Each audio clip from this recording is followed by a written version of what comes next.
They said legends are born under bright lights, but this one began in a place where the lights never reached, a dirt field behind a row of small houses in Bauru. A field so uneven that the ball seemed to learn how to dance long before the boy did. On that field, a child with bare feet and a quiet stare chased a dream no one else could see. His name was Edson Arantes do Nascimento, but the world would come to know him by a single name that carried the weight of miracles: Pele. The first question that rises is simple. How does a boy who could not afford a real ball grow into the man who lifted an entire nation? How does someone born in silence become the most familiar sound in stadiums across the world? He learned the game from shadows and sunlight, from watching his father wipe tears after Brazil lost the 1950 World Cup, from promising himself that one day he would change that story, not just for his family, but for millions who believed Brazil was meant for something greater. By 15, he walked into Santos, not as a prodigy seeking glory, but as a child carrying the hopes of a country still aching. Coaches saw more than talent. They saw inevitability, a calm storm forming in front of them, a presence that made even silence feel important. Before the trophies, before the chants, before the world argued about greatness, there was only this: a boy, a promise, and a game waiting for someone brave enough to rewrite its rules. He was born in a house where the walls were thin and the mornings carried the smell of strong coffee and red earth. In Bauru, life was simple, and dreams were often smaller than the town itself. But the boy who would become Pele never seemed to fit inside the limits placed around him. His childhood name, Edson Arantes do Nascimento, belonged to a world that expected him to stay ordinary. Yet every afternoon, when he stepped outside with a ball made of rags and newspaper, he became someone else entirely. His father, Dondinho, had once been a player, a graceful striker whose career slipped away because of an injury that no one in their small town could afford to treat. He carried that disappointment quietly, never passing the bitterness to his son. Instead, he taught the boy how to trap the ball softly, how to look over a defender's shoulder, how to breathe through pressure, and most of all, how to love the game even when the world was not watching. There were days when the family did not have enough money. Pele polished shoes outside shops to help buy food. He would finish a long day of work, wipe his hands on his shorts, and run to the dusty field behind his street. There, under the fading light, football did more than distract him. It became the place where he understood himself. Neighbors remembered a boy who never argued, never complained, never demanded attention. But when the ball rolled toward him, something shifted. The quiet boy turned into a force. His movement was sharp but effortless. His instincts seemed to appear before the play even formed. When he was invited to train with a local youth team, he had no proper boots. He played anyway, barefoot, leaving prints in the dirt like signatures he did not yet know he was writing. Opponents older and stronger than him tried to push him aside. He slipped between them like water, calm and unstoppable. Word traveled quickly. A boy in Bauru was scoring goals. No child should be able to score. Coaches from bigger towns came to see him. One of them, a man connected to Santos, watched 10 minutes of a match and said only one sentence: "The world will know his name." At 15, Pele was taken to Santos. He arrived carrying a small bag, a borrowed shirt, and a heart full of uncertainty. But the moment he touched the ball during training, everything made sense again. The field was larger, the players were older, the expectations were heavier, but the game was the same, and he was still himself. Older players paused to watch the boy glide past defenders. Coaches leaned forward, whispering to each other as if afraid loud words might break the moment. They saw a rare truth unfolding: a teenager with the instincts of a grown man and the innocence of a child, a player who understood the game not through instruction, but through something deeper, something unteachable. Within months, he was no longer the barefoot boy from Bauru. He was the new hope of Santos, a quiet promise rising in a country that needed someone to believe in. He was 17 when the world first saw him, not in a quiet training ground, not in a small town match, but on the grand stage of the World Cup in Sweden. The moment he stepped onto that field, something in the air changed. There are players who grow into pressure and players who run from it, but Pele did neither. He rose above it, as if he had been waiting for this moment far longer than his young age allowed. In the semi-final against France, He played with a calm that unsettled even the most experienced defenders. The ball settled at his feet like it trusted him. 3 times he found the net, each goal like a line being carved into history. By the time he walked off the field, people were no longer asking who he was. They were asking how a teenager could do what grown men spent their lives trying to perfect. Then came the final against Sweden. Brazil had carried the weight of a national wound for 8 long years, since the heartbreak of 1950, but on that afternoon, the weight shifted. Pele scored twice. Once with a move that seemed impossible, a touch over the defender's head, a step into open space, and a finish so clean it silenced an entire stadium before it erupted. When the referee blew the final whistle, Brazil had its first World Cup, and a teenager had become its hero. By 1962, Pele was already a global figure. Brazil won again. Though he spent much of the tournament sidelined by injury, still, his presence alone seemed to give the team confidence, as if knowing he was there was enough to steady them. But 1966 brought another kind of story. England hosted, and the tournament became a battlefield for Pelé. Opponents targeted him, kicking, pulling, striking with a cruelty that showed how frightened they were of his brilliance. Brazil was eliminated early. For a moment, it seemed as if the magic might fade. But greatness is not measured in comfort. It is measured in how someone returns. 4 years later, in Mexico, Pelé walked into the 1970 World Cup as a man, not a boy. He had learned pain, pressure, and expectation. He had learned that the world does not treat its brightest stars gently. But he had also learned resilience, the quiet kind that does not shout, only endures. That Brazilian team is still considered one of the greatest in history, and Pelé was its heartbeat. In the final against Italy, he rose for a header that looked almost unreal. Hanging in the air longer than gravity seemed willing to allow. He scored the opening goal and guided Brazil to a 3rd championship, something no player before or since has repeated. By then, the number 10 jersey had changed, meaning it was no longer just a number. It was a symbol of artistry, courage, and joy. Pelé wore it not like an honor, but like a responsibility.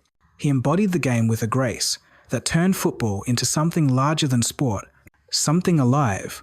He became more than a champion. He became the standard. Every generation after him would measure itself against what he had done, trying to reach a height he had made look effortless. He entered the late 1960 seconds, carrying the kind of fame that few human beings ever touch. Fame that opens doors, but also sharpens every shadow. By then, defenders around the world understood one thing. If you wanted to stop Brazil, you had to stop Pelé. The problem was that they could not match him with skill, so they matched him with violence. The 1966 World Cup in England became a turning point. Every match felt like a test of endurance rather than talent. Opponents pulled at his jersey, struck at his legs, targeted his ankles with the intent to break more than rhythm. Each foul reminded him that brilliance does not guarantee safety. Brazil fell early, and the boy who once lifted a nation walked off the field bruised in ways deeper than the body. For a moment, he considered never playing in another World Cup, but the game still lived inside him, with the same quiet fire that had carried him out of Bauru. He returned to Santos and continued scoring in ways that seemed impossible. 1,000 goals came and passed, not as a celebration of numbers, but as a reminder that he did not bend to the world's pressure. He rose above it. Then came a decision that surprised many. Instead of choosing a European giant, he went to the United States. New York Cosmos became his new home, not because it offered the glamour of Europe, but because it offered a challenge worthy of him. Soccer in America was an afterthought, a sport tucked behind baseball, basketball, and football, but Pele saw possibility. He saw a country that had yet to fall in love with the game he carried in his blood. When he arrived, the stadiums were modest, and the crowds were curious rather than passionate. But curiosity turned into admiration. Admiration turned into devotion. Crowds grew, headlines spread, and the game that had once been invisible in the United States began to pulse with new life. He drew people who had never watched a match, politicians, singers, actors, children, grandparents, He gave them a reason to care. Yet, fame never protected him from comparison. While he played, and long after he retired, the world wrestled with a single question. Was he the greatest of all time? Some pointed to Maradona, others to Di Stefano or Cruyff. Later generations lifted Messi and Cristiano Ronaldo into the argument. Every debate carried passion, pride, and bias. But Pele stood apart, not because he claimed superiority, but because he refused to. He watched the arguments with the patience of someone who had lived long enough to understand that greatness is not measured by applause. It is measured by impact. When people asked him who was the best, he always answered the same way. Respect everyone. Prepare always, and never believe you are the greatest. His humility disarmed even those determined to challenge his throne. As retirement approached, he stepped away quietly. No anger, no bitterness, no need to defend what history had already written. He had given the world everything he had: goals, beauty, joy, and a sense of what football could feel like when played with the heart of a child and the mind of a master. This was not a fall, it was a closing chapter. A man walking off the field with the same grace he carried onto it. A legend returning to the simplicity from which he came. When Pele stepped onto American soil in the mid-1970 seconds, he arrived not as a stranger, but as a symbol. The United States had seen champions before, but never a figure who carried an entire sport the way he did. Most Americans did not grow up with football the way Brazil had. They knew the roar of baseball stadiums, the drama of basketball courts, the strategy of American football. Soccer was distant, almost foreign. But the moment Pele signed with New York Cosmos, that distance began to shrink. Crowds started to gather just to watch him train. Families who had never attended a match bought tickets because they wanted to say they had seen him. Not simply a player, but the player. Some came out of curiosity, others because they felt history passing by in real time. Slowly, stadiums filled, and newspapers began placing soccer on the front page. In a country built on reinvention, Pele offered something new, a chance to fall in love with a game that the rest of the world had cherished for generations. Outside the United States, his presence in America meant something deeper. It was a signal that football could truly become global. European icons, South American stars, and African talents watched the shift with surprise. If America embraced the sport, then every child, everywhere, could dream of becoming part of the same global rhythm. Political leaders also recognized the significance of this moment. When Pele met President Ronald Reagan, it was more than a courtesy visit. Reagan famously said, "I am the President of the United States, but you are Pele." It was a single sentence that revealed how far beyond sport his influence reached. He had become a cultural bridge, a reminder that greatness could be understood without translation. The world responded in its own way. Time magazine named him among the 100 most influential people of the 20th century. Nelson Mandela called him a hero of the people, a man whose light reached beyond stadiums and touched human dignity itself.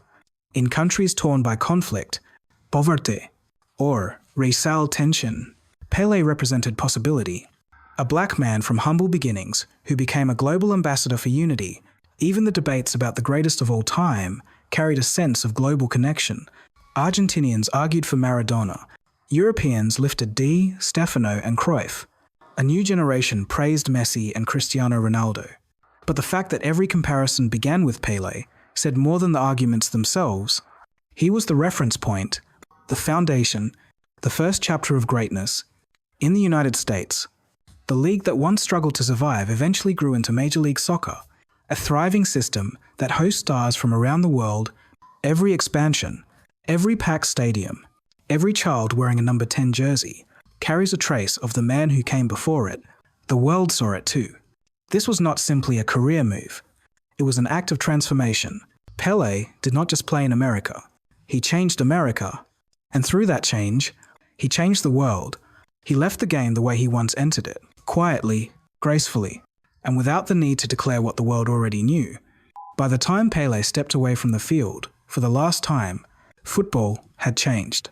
So had the people who watched it. A generation that once chased dreams on dusty roads now spoke his name with a kind of reverence. usually reserved for poets, leaders, and saints of memory. He became proof that greatness does not begin with privilege, it begins with purpose. His record stands like a pillar in the history of sport. 1,281 goals, 3 World Cup titles, more than 1,300 matches, numbers that feel almost mythical, not because they are impossible, but because he made them look natural. Yet the real measure of his life was never written in statistics. It lived in the way he carried himself, in the way he smiled, in the way he honored both the game and the people who watched it. Pele belonged to Brazil, but he also belonged to the world. From the favelas to the wide fields of Europe, from New York stadiums to African villages where children played barefoot just as he once did, his image became a source of hope. He was living proof that talent could rise from anywhere, that dignity could survive fame, and that humility could stand taller than trophies. He often said that the secret was simple: respect everyone, prepare always, never believe you are the greatest coming from anyone else. Those words might have sounded like modesty. From Pele, they sounded like truth. A truth earned over decades of pressure, pain, triumph, and expectation. Some stories end with a final whistle. His did not. His legacy continues in every young player who wears the number 10, in every chant that rises when a game reaches its breaking point, in every moment when football reminds us of its beauty. He remains the reference point, the origin, the spark that lit the modern game. To anyone who has ever felt small, unseen, or far from where they hope to be, his life offers a quiet message. Greatness does not require permission. It only requires courage, and sometimes the courage of one person becomes the hope of millions. If this story reminds you of someone who shaped your life, share their name below. Stories like these deserve to be kept alive. If you want more journeys of people who reshaped the world, you can stay with this channel. We are here to keep their light burning.